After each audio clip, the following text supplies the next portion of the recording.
And welcome back to Crypto Maniac. I wanted to make a really quick video. There are tons of videos out there right now congratulating people on crossing the $10,000 mark, which fair, that's fine. And we're all excited about that. On the other hand, everyone is also saying that we are due for a correction. There's no real strategy behind that though, so I wanted to go into a really quick tip that there's no 100% security in any of this stuff, of course, but my feeling is this is the next best thing. So we'll talk about exactly how to trade that. We're not going to try to time any tops or call any bottoms, but I think with this strategy, I think you'll find you'll do pretty well. Now, first of all, we hit that $10,000 wall and plowed right on through it. So there's a little bit more news on top of the CME futures that we're getting all excited about. I just tweeted out as well this article, which says that NASDAQ plans to launch Bitcoin futures in the first half of 2018. So that is enormous, enormous news, and I think we can all really look forward to that. So let's get right into exactly the FOMO and FUD surrounding this whole $10,000 Bitcoin business right now. Okay, so I think we can all agree this is a pretty heroic rise upward, but no one can really call a top and no one can really call a bottom. There are some calls to say that Bitcoin could tumble all the way back down to around the $5,000 range. I just don't see it, but it is possible. Regardless of what happens, this is what's going to help you out.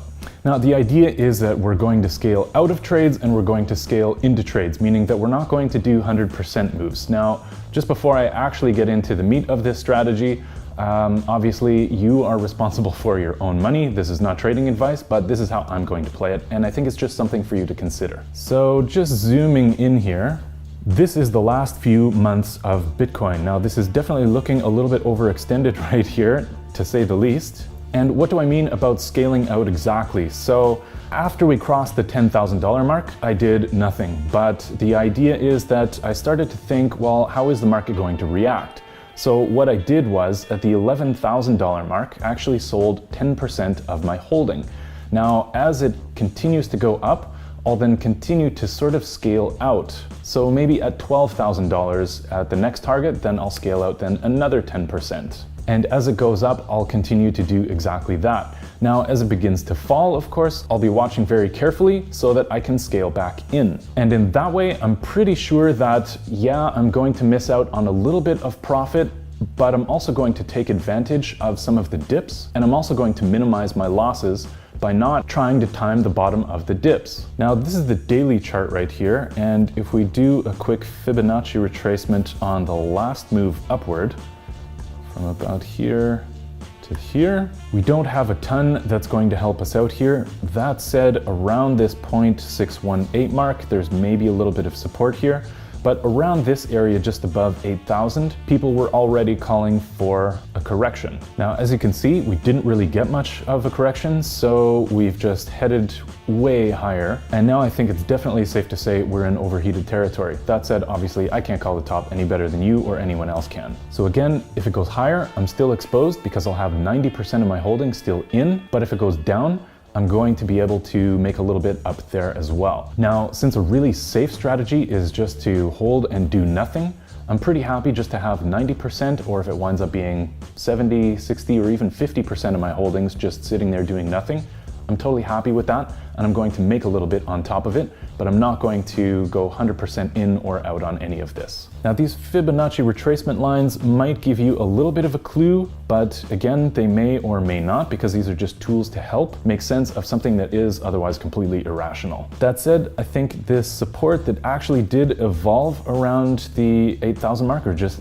above, might be a pretty good indicator of support for the drop that actually will come. And it's not a question of if, but rather a question of when. Now, just to drive that point home a little, if we look at, well, where we are, I suppose, right now, if we were to go back down to that 618 mark, where we do see a little bit of support, yeah, that corresponds with about a 30% drop, which is fair enough. So now looking at the last time we had a bit of a correction here, and by a bit of a correction, I mean a lot of a correction, we topped out here just below the $8,000 mark and dropped down to the bottom of this doji, which was around the $5,500 mark, and it got pretty greedy down there. And as you can see, that's almost 30% as well right there. So nobody can say, of course, whether it's going to go down 30% exactly, 40%, might go down 50%, who knows? But I think eventually, if you start to look at some of these indicators and get a feel for where you're comfortable buying something, then you can start to scale back in.